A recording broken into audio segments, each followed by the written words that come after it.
नमस्कार प्रसाद news editorial analysis को स्वागत करछु मो प्रसाद ओडिया न्यूज एडिटोरियल एनालिसिस स्वागत करछु मो प्रसाद आज संडे स्पेशल रो किछि मजा कथा पढ़िया किछि बुझिबा बुझेबिन खाली पढ़ी की सुनिबा बुझिबा आ कोन बेसी एक्सप्लेन करिवार नै जहाँ देखिली जहाँ शुणिली एथर निगम लड्डू पक्का जयंक विजय मोहन मनमोहन लड्डू खुआखुई होई खुशी मनइले जयंक विजय मनमोहन मनमोहन मोहन मनमोहन माने मोहन चरण माझी आ मनमोहन सामल दी जण मनमोहन मनमोहन करदेले सबू करदेले सब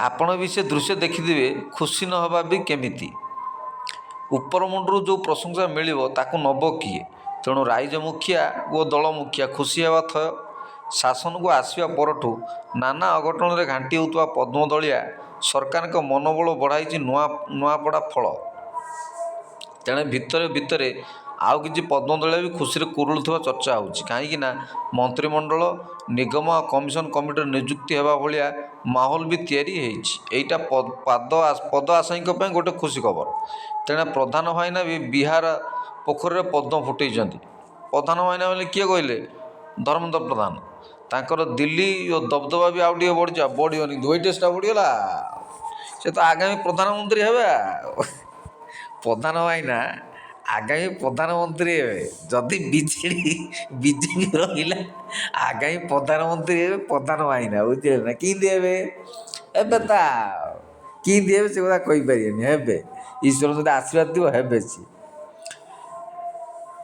भाईना दिल्ली रे दल मुखिया हवा चर्चा भी फेर शुरू हो गलानी आउ कौन तो बुझा पड़गलानी कान कुआ चलची कि आम एठिका मुखिया जोड़ी कुआड़े मास शेष बेलू दिल्ली जीवे मोहन मनमोहन जीवे दिल्ली करने घमासान आउ एठी आउ सेठी पद पद भी बांट छिड़ेकी आसवे पद्मदलिया सबू कारबार दिल्ली हुए जे दिल्ली हेड सेंटर सी सेंटर उपर खेल हम तेणु दिल्ली लड्डू आसी एठी बंटा हम आउ कि जानिया शुणिया लोक कहते जेहेतु आगक विधानसभा शीत अधिवेशन तेणु अधिवेशन बसवा आगु भाग बंटा छिड़ा आवश्यक छिड़ा आवश्यक अधिवेशन बेले कि परे घोषणा हम पद आशायी मैंने एवटू दल निज उपरमुंडिया नेता पाखे अली अर्दली आरंभ करदे जहाँ जहाँ डर जहाँ जहाँ लोभ जार जो आशा आशा असुमार आशा असुमारे जाए मरी मरी जीवाटा खाली लगे व्यर्थ निज कष्ट पाई अबा कष्ट दे बचाटा लगे व्यर्थ होइला कथा देखा जाऊ एथर कौन हो निगम लड्डू बंटा मामलें किंतु पद्मदलिया पद्म घुंची घुंची चलती मुखिया और बड़ बड़िया यही खुशी मौकार नेता कर्मी को खुशी करे गपसप चलती सबुआड़े चर्चा चलती आसवा कांग्रेस दुख को टिके कांग्रेस दुख कौन घासी बाबू दुखी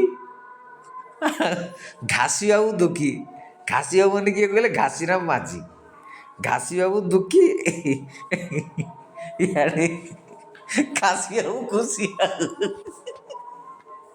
घासी बाबू दुखी खासी बाबू खुशी हाथ दलिया घासी बाबू मन भारी दुख बहुत खटिले शेष बेलू फल शुणु हाथी पाड़ केड़े ना घर शुणु आ कौन खाली हाथ पड़गल हारीगले आशा थिला कि दल खर्च आर्च माल मता दब किंतु सेमती किसी घटिला ना प्रचार को बाहर बड़ ओडिया नेता आसते कौन होता ता भी हेलानी समस्ते बिहार धाइले एक आम कहूनु खोद नुआपड़ार हाथ दल प्रार्थी घासी बाबू कहते राजनीतिया कहते दिल्ली की अलग अलग राज्य बड़ बड़ अंकर माल आसलानी भाईना निज दम्रे जहाँ जोगाड़ी थे से खर्च संभाली पारे हाथ दल मुखिया भक्त भाईना फलाफलटा पूरा हीनमानिया है कहीहब ना सीमित संबल लड़े कर से रनर्स अप हवा आश्वासनार विषय हौ यहीटा भी ताकर दलर स्ट्राटेजी टू बेसी दलर कथा टू बेसी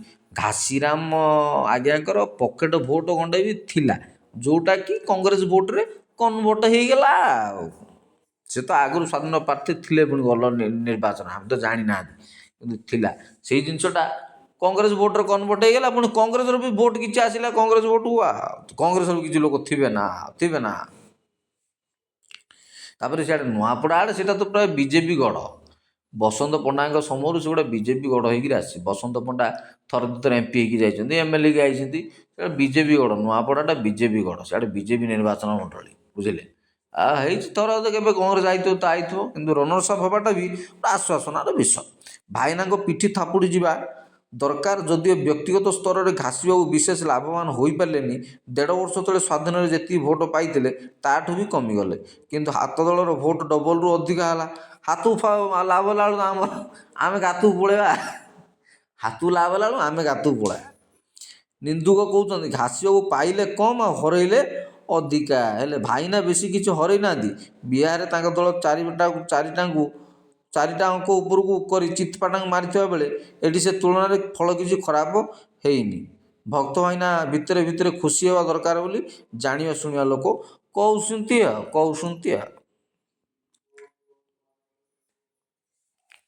ହଉ ଏଥର ଟିକେ ଶଙ୍ଖ ଫୁଙ୍କିବା, ଟିକେ ଆଳତି କରିବା। ଆସ, କ'ଣ ଆଳତି କରିବା?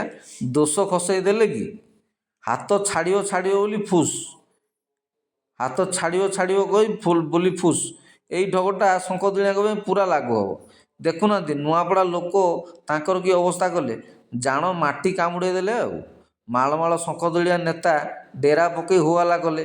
ଶେଷରେ ପର୍ବତ ମୂଷିକ ପ୍ରସବ କଲା। ଖୋଳ ପର୍ବତ ମାଆର ମୂଷା ବୋଇଲା ଭଳିଆ କଥା। ଖୋଳ ପର୍ବତ ମାଆର ମୂଷା ଆଉ କ'ଣ। ଆଉ କଟାକାରେ ଚୂନ ଦେଇ ଲାଭ ନାହିଁ। ନିନ୍ଦୁକ କହୁଛନ୍ତି ସନ୍ନ୍ୟାସୀ ସାହେବ କୁଆଡ଼େ ଉପରକୁ ମନ ମାରିବା ଭଳି ହେଉଛନ୍ତି, ହେଲେ ଭିତରେ ଭିତରେ କୁରୁଳୁଛନ୍ତି। ଦଳବୁଡ଼ା ମୋହରଟା ଆଉ ତାଙ୍କ ପିଠିରେ ବସିବନି। କାହିଁକିନା ଲୋକ ଏବେ କହିଲେଣି କି ଛାମୁଙ୍କ କରିସ୍ମା 24ରୁ ଅକାମୀ ହୋଇସାରିଲେଣି। ଖାସ୍ ଏଇ କଥାଟା ଲୋକଙ୍କ ତୁଣ୍ଡକୁ ଆଣିବା ପାଇଁ କ'ଣ ଯେ ଛାମୁଙ୍କୁ ଠେଲିପେଲି ନୂଆପଡ଼ା ପଠାଉଥିଲେ।